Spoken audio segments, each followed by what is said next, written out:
ప్రియులారా, ఈ రాత్రి దేవుడు మీకు అవకాశం ఇస్తున్నాడు. ఎప్పుడు మారుతారు చెప్పండి? అందుకేనండి ఈ మీటింగ్స్ అండి. మా పిల్లలందరూ కూడా వాళ్ళు కూలీ నాలి చేసి కష్టపడి ఆ డబ్బులు తెచ్చి మీటింగ్ పెడుతున్నారండి. ఒక్క పాపైనా మారాలి, ఒక్కరైనా వారి జీవితంలో మార్పు చెందాలి, దేవుని కోసం బ్రతకాలి. ఇదే మిక్కిలి అనుకూల సమయం, ఇదే రక్షణ దినం. మార్పు చెందండి, పశ్చాత్తాపడండి, పాపాలు ఒప్పుకోండి, జీవిత దిశ మార్చుకోండి.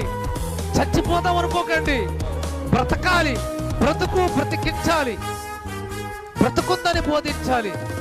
నువ్వు బ్రతుకుతూ మరికొంతమందిని బ్రతికించాలి. నశించి నరకానికి వెళ్ళిపోతున్న ఈ ప్రజలను ఎవరు రక్షిస్తారండి? మన చుట్టూ పరిసర ప్రాంతాల్లో వేల మంది, వందల మంది రోజు రోజుకి నరకానికి జారిపోతుంటే నువ్వేమో నీ లోకాశంలో నీ కోరికల కోసం బ్రతుకుతూ దేవుని సంకల్పం